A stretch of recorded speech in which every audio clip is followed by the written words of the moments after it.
नमस्कार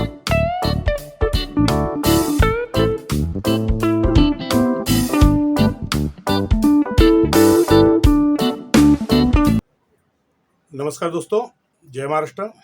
जागो इंडिया जागो में आपका फिर से एक बार हार्दिक स्वागत है। तो दोस्तों, आज हम चर्चा करेंगे एसआरई के सर्कुलर नंबर 34 एसआरई के सर्कुलर 34 में दिया गया है कि जो बिल्डिंग का कमिटमेंट सर्टिफिकेट देने के क्या नियम है।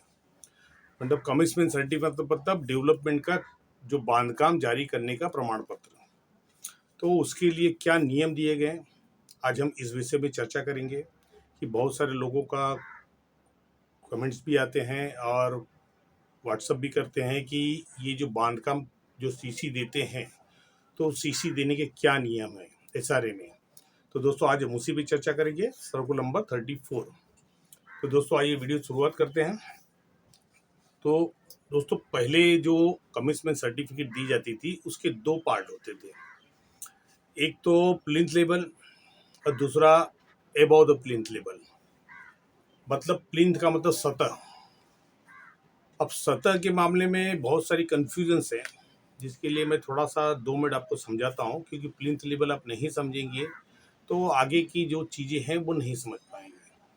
तो प्लिंथ लेवल ये है कि जो भी कोई मकान बनते हैं तो उसके जो फाउंडेशंस होते हैं, जिसके ऊपर मकान खड़े रहते हैं, उसको प्लिंथ लेवल कहा जाता है। लेकिन यदि कोई इमारत में बेसमेंट तैयार होता है तो बेसमेंट ऑलरेडी अपने जो प्लिंथ लेवल की बीम्स होते हैं, उस बीम्स के अंदर पूरा उनकी जो डेंसिटी होती है, क्षमता, उस क्षमता के आधार पर खड़े किए जाते हैं। से जो बेसमेंट के ऊपर जो भी यूनिट बनते हैं, कॉमर्शियल या रेसिडेंशियल, वहाँ से प्लिंथ लेवल की शुरुआत होती है। उनके बेसमेंट की ऊपरी सतह से प्लिंथ लेवल की शुरुआत होती है। तो इस बात को आप ध्यान रखिएगा, क्योंकि हमेशा कन्फ्यूजन यही रहता है कि प्लिंथ लेवल हम कहाँ से गिरे। तो ये उसकी क्राइटेरिया दी गई है कि जहाँ बेसमेंट है तो बेसमेंट की ऊपरी सतह से प्लिंथ लेवल की शुरुआत होती है। तो दोस्तों, प्लिंथ लेवल 1 इसलिए दिया जाता था कि प्लिंथ लेवल 1 में जो डेवलपर्स काम करना चाहते थे तो उनको उस समय ऊंचाई का या कोई भी चीज़ का एनओसीज की जरूरत नहीं थी, आप प्लिंथ लेवल पे काम कर सकते थे। लेकिन अब अबव प्लिंथ लेवल में क्या होता है कि आपको जो एयरपोर्ट अथॉरिटी की एनओसी, आपका बाउंड्री डिमार्केशंस, उसके अलावा जो एसआरई के सर्कुलर्स हैं और भी जो डिमांड्स है, जो एनओसीज वगैरह हैं, वो सब कंप्लीट होने के बाद ही अबव प्लिंथ लेवल की सीसी दी जाती थी। अब यहाँ पे अपना इस्लाम रीडेवलपर एसोसिएशन ने, जो इस्लाम रीडेवलपर्स एसोसिएशन ने इस चीज़ का डिमांड किया कि ये जो सीसी है हमें साथ में दी जाए। कारण ये है कि हम जब पुनर्वास बिल्डिंग बनाते हैं तो हमें बहुत दबाव रहता है कि जल्दी काम करें, और इसके लिए हम उस चीज़ों में हम आगे भी निकल जाते हैं, जिससे हमें पेनल्टी भरनी पड़ती है। तो हमें ये दोनों सीसी एक साथ में दिया जाए, मतलब फुल सीसी दिया जाए, जिससे पुनर्वास की इमारत जल्दी से जल्दी उसकी संरचना के लिए बनाई जाए। तो इस विषय में एक मीटिंग बैठी, जो कि एसआरई के अंदर में थी, तो तकरार निवारण समिति के अंदर बैठी, जिसके अंदर 30/10/1999 को 30/10/1999 को उनका आदेश हुआ कि आप इनको एक साथ में सीसी दे सकते हैं, लेकिन उसके कुछ नियम्स होंगे। उस नियम को क्लियरेंस करने के बाद ही आपको फुल सीसी दी जाएगी। अब उसके अंदर जो भी डेवलपर्स अगर पूरी सीसी की इच्छा रखता है तो उसको नियम का कंप्लायंस करना पड़ेगा, और नियम का कंप्लायंस करने के बाद ही उसको फुल सीसी मिलेगी। अब उसमें नियम क्रमांक 1 है कि प्लिंथ सीसी का पूरा काम, जब आपकी प्लिंथ सीसी का पूरा काम हो जाए तो आपको जो भी अधिकारी है आर्किटेक्ट के थ्रू, जो भी आर्किटेक्ट है वो संबंधित अधिकारियों को उसकी पूरी रिपोर्ट और सूचना देगा। और उसके साथ में जो प्लिंथ लेवल का काम किया है उसकी स्टेबिलिटी सर्टिफिकेट देगा, मतलब उसकी जो भार क्षमता क्या है उस सबकी स्टेबिलिटी सर्टिफिकेट भी जमा कराएगा डिपार्टमेंट में। अब दूसरा नियम यह है कि आर्किटेक्ट प्रमाणित करेगा कि प्लिंथ का काम जो भी प्लान दिया गया है, जो प्लान अमेंडमेंट हुआ है, उसी के आधार पे उसी के हिसाब से किया गया है। ये आर्किटेक्ट सर्टिफाई करेगा, मतलब वो लेटर देंगे आर्किटेक्ट कि भाई जो भी प्लान हमने सबमिट किया था, जो अमेंडमेंट हुआ है, उस प्लान के आधार पे ही हमने काम किया है, उसके विपरीत हमने कोई भी काम नहीं किया है। उसका तीसरा पॉइंट है कि उसके विषय में जितने भी दस्तावेज है, जो स्टेबिलिटी सर्टिफिकेट वगैरह जो उनको जो चेक किए जाते हैं, मटेरियल चेक किए जाते हैं, वो सब जमा करने के बाद ही, उनके डिटेल्स जमा करने के बाद ही आगे की कार्रवाई होगी, मतलब आगे की परमिशन मिलेगी, मतलब आगे बिल्डिंग बनाने की परमिशन मिलेगी। अब ये 30 हो गया।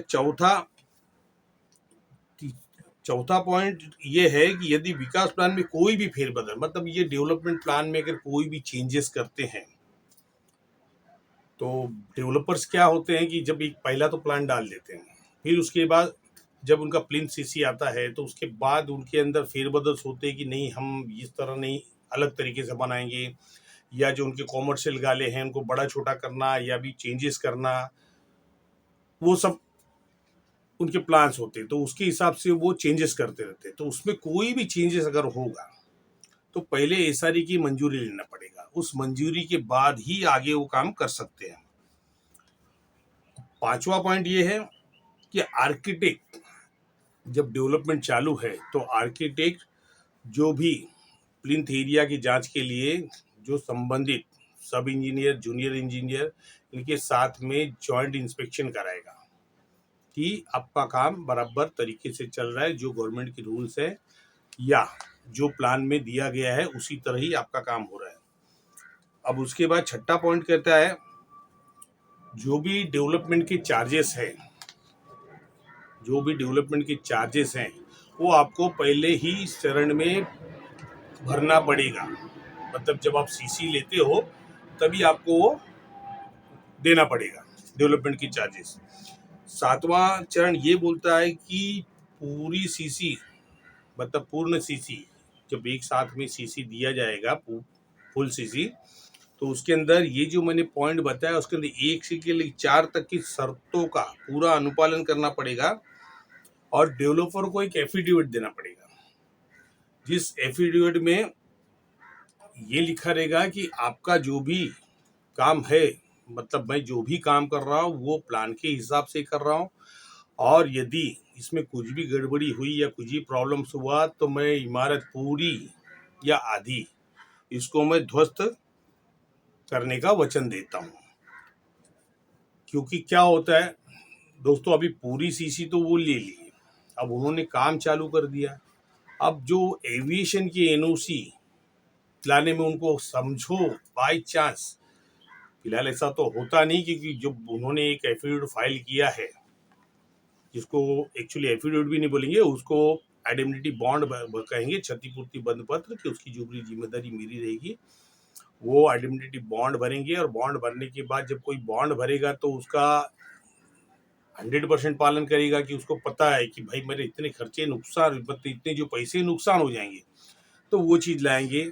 और कभी कभी क्या होता है, डेवलपमेंट का जो एरिया है उस एरिया के अगल बगल को एरिया भी कैप्चर्स किया जाता है, वो कैप्चर्स न हो, अगर वो किया रहेगा तो उसके अंदर भी उसकी जो भी भरपाई तोड़ना है, यानी उसको उस चीज़ को निष्कासित करना, ये डेवलपर्स की जिम्मेदारी रहेगी। अगर वो इस चीज़ में, या तो एयरपोर्ट एविएशन की एनओसी लाने में, या जो भी आपका जो बाउंड्री डिमार्केशन वगैरह करने में, जो भी उसका रिपोर्ट देने में अगर फेल हो जाता है तो उसके अंदर बहुत सारी चीज़ें आती है। अब जैसे मैंने बताया कि एयरपोर्ट की एनओसीज हो गई, फिर आपको बाउंड्री डिमार्केशन हो गया, कभी कभी जो रिजर्वेशन प्लॉट है, रिजर्वेशन प्लॉट भी बना देते हैं।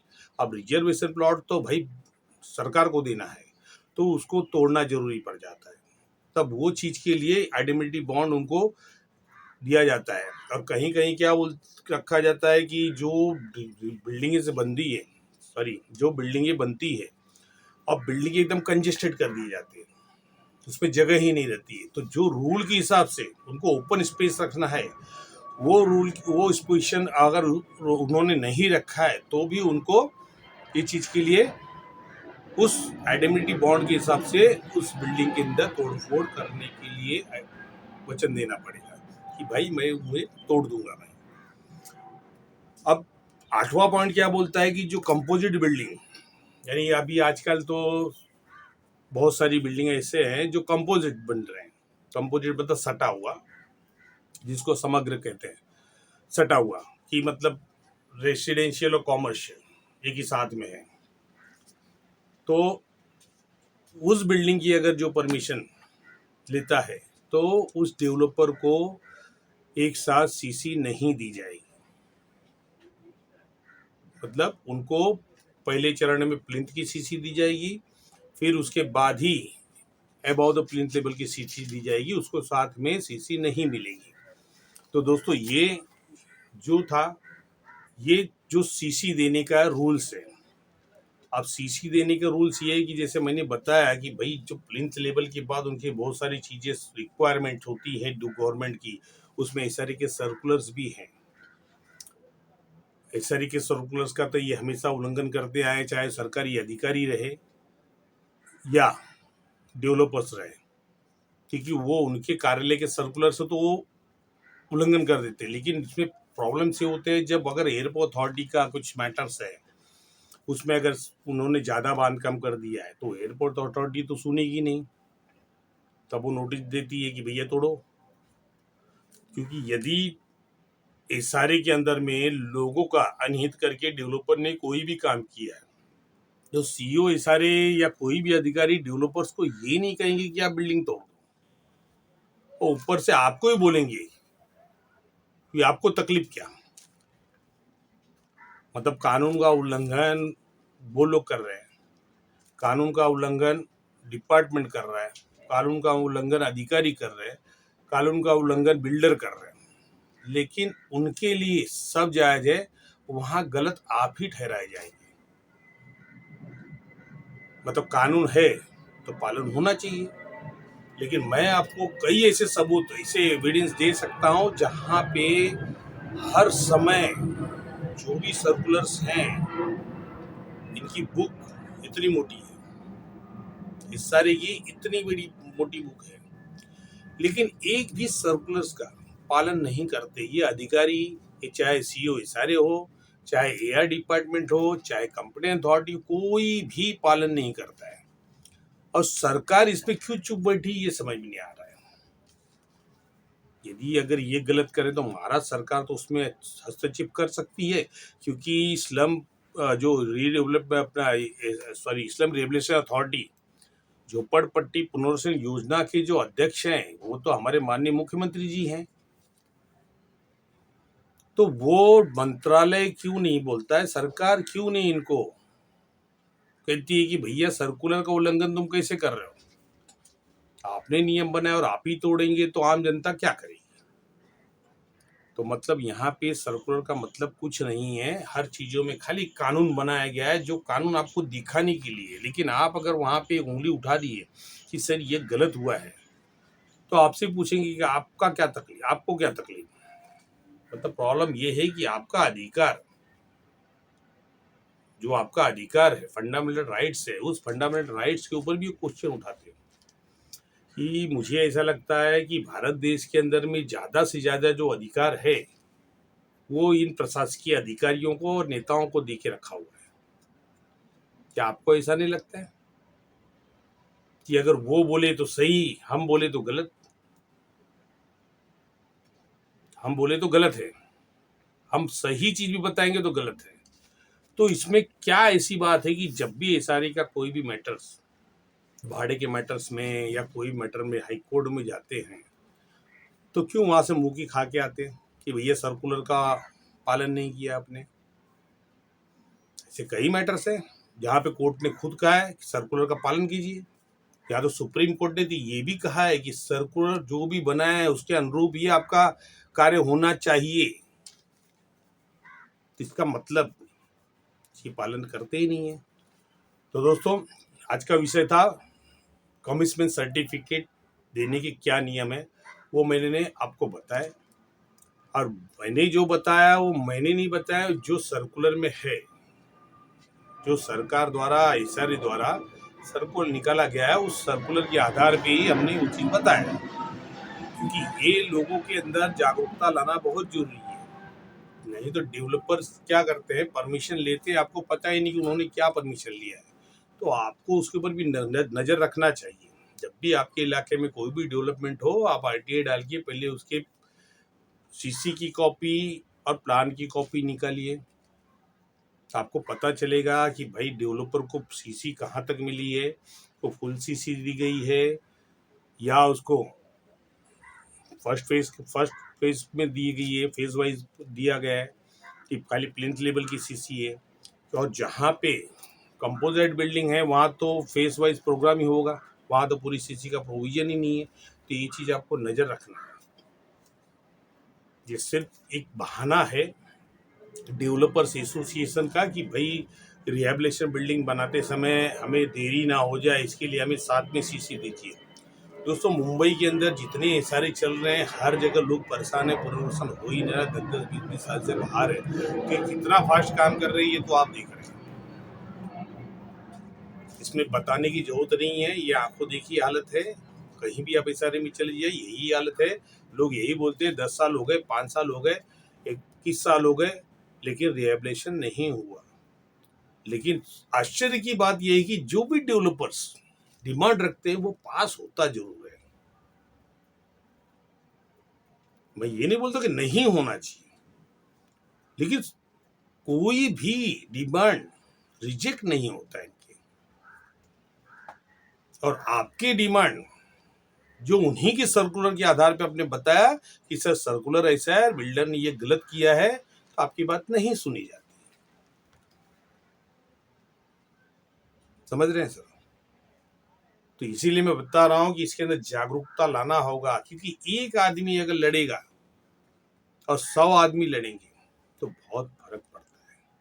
तो इसीलिए ये सब चीज में यूनाइटेड होना चाहिए, लोगों को समझाना चाहिए कि आपका अपना अधिकार क्या है, आपके साथ क्या गलत हो रहा है। यदि आप एक को समझाएंगे, वो 4 को समझाएगा, वो 4 है और 4 को समझाएंगे, सर जागरूकता पैदा होगी। कि दोस्तों, अभी मुझे मेरे एक सब्सक्राइबर का फोन आया था। उन्होंने कहा कि आपकी वीडियो की लेंथ बहुत लंबी होती है। बोला भाई देखिए, सर्कुलर से कोई छोटा है कोई बड़ा है। अब मैं सर्कुलर्स अगर एक वीडियो में पूरा नहीं बताऊंगा तो 2-3 वीडियो बनाऊंगा पार्ट वाइज, तो आप समझेंगे नहीं। तो मैं पूरा वीडियो बना रहा हूँ, जिससे देखना है देखे, जिसको आधा देखना है आधा देखे, जिसको नहीं देखना है नहीं देखे। नुकसान मेरा नहीं हो रहा है, नुकसान मेरा नहीं है दोस्तों। मुझे ये वीडियो बना के मैंने पैसे कमाने के लिए ये चैनल नहीं चालू किया। मैंने तो मात्र एडवाइस, लोगों की जागरूकता के लिए चैनल चालू किया कि लोगों तक जागरूकता फैले, लोग जाने कि हकीकत में कानून क्या है, नियम्स क्या है एसआरए के। बाकी और मेरा कोई उद्देश्य नहीं है, बाकी और कोई मेरा उद्देश्य नहीं। मैं अगर आपको बोलता भी हूँ कि मेरे चैनल को लाइक कीजिए, सब्सक्राइब कीजिए, तो इसलिए नहीं कहता हूँ कि मेरा चैनल मोनेटाइज हो जाए या मुझे पैसे मिले, नहीं। मेरा उद्देश्य नहीं है। मेरा उद्देश्य ये है कि जितने आप चैनल को सब्सक्राइब और लाइक करेंगे, उतने चैनल की जो ग्रोथ है आगे बढ़ेगी, और ये उन महकों में भी जाएगी जहां सरकार बैठती है। उनको भी पता चलेगा कि आखिर मुंबई शहर या महाराष्ट्र में एसआरए के नाम पे क्या हो रहा है, क्यों लोग परेशान हैं, कारण क्या कि डेवलपमेंट के नाम पे इतने परेशान है। डेवलपमेंट तो होता नहीं है, लेकिन निष्कासन बहुत होते हैं।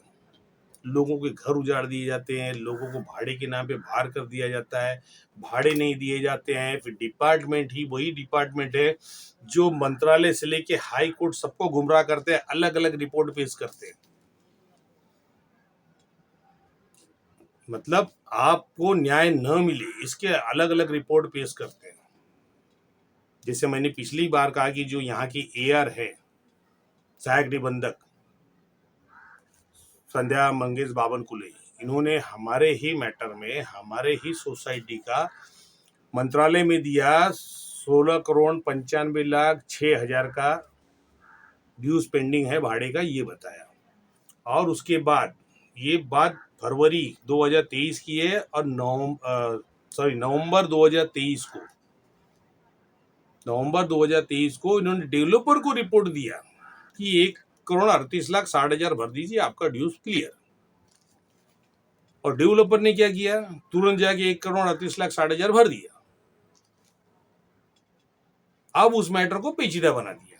अब डेवलपर वहां बोल रहा है कि भैया मैंने पैसा भर दिया, मुझे अथॉरिटी ने कहा भर दिया। तो मैंने मैडम को एक ही वर्ड बोला कि मैडम 1,38,60,000 आपने दिया है ना, बोला है ना, तो आप 1,38,60,000 में सबके भाड़े क्लियर कर दीजिए ना, हमें कोई प्रॉब्लम नहीं, जितने भाड़े बाकी है। दोस्तों मैंने 77 लोगों की लिस्ट दिया है, वो भी किसके कहने पे, सीईओ एसआरए ने ऑर्डर्स दिए थे कि आपके पास या साथ जितने लोग हैं और जो आते हैं उनकी आप एक लिस्ट सबमिट करो उनके अकाउंट डिटेल के साथ में कि कितनी रेंट पेंडिंग है। तो मैंने 77 लोगों का जो फाइल किया हूँ, तो 12.5 करोड़ रुपये आ रहे हैं, मात्र 77। 250 में से 77 लोगों का मैंने फाइल किया है, 12.5 करोड़ रुपया उसमें आ रहा है रेंट। और मैडम के हिसाब से 1,38,60,000 में सब मैटर क्लीन हो चुका है, बिल्डर एकदम निष्पाप हो चुका है, मतलब उसके ऊपर कोई भी कलंक नहीं है, कलंकित हम ही हो गए वहां पे। तो दोस्तों आज के समय में अगर जागरूकता नहीं है तो ये अधिकारी आपके भाड़े भी खा जाएंगे। कम से कम बाकी मैटर में तो ये ऊपर नीचे करते हैं, मैनिपुलेशन करते हैं, ये सबको पता है, सरकार को पता है, आपको पता है, अधिकारियों को पता है, सबको मालूम है। लेकिन कम से भाड़े के मैटर में तो लोगों को रिलीफ दे, वो तो उनका अधिकार है, उनको भाड़े नहीं मिलेंगे वो कहाँ रहेंगे। तो क्या आप ये जो एसआरए में लोग जो बाहर बैठे हैं जिसको भाड़े नहीं मिल रहे, तो क्या उसको भारत देश के बाहर भगाने के विचार है क्या आपका?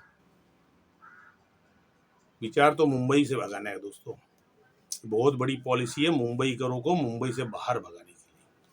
तो दोस्तों आज का जो भी था सर्कुलर 34 के हिसाब से जो भी नियम थे मैंने आपको बताया, और जागरूकता होनी चाहिए। तो दोस्तों मिलते हैं अगली वीडियो में किसी और विषय पे, किसी और चैप्टर में, या किसी और करप्शन के मैटर में बताऊंगा मैं, क्योंकि करप्शन के मैटर तो आते रहते हैं। अभी भी थाना का एक मैटर आया है लेकिन उसका पूरा फोटोज विजुअल नहीं आया है, तो भी उसके ऊपर भी वीडियो बनाऊंगा। वहाँ भी बहुत बड़ा लोगों के साथ अन्याय किया गया है महाराष्ट्र के अंदर, अपना थाना के अंदर। तो दोस्तों धन्यवाद, जय महाराष्ट्र।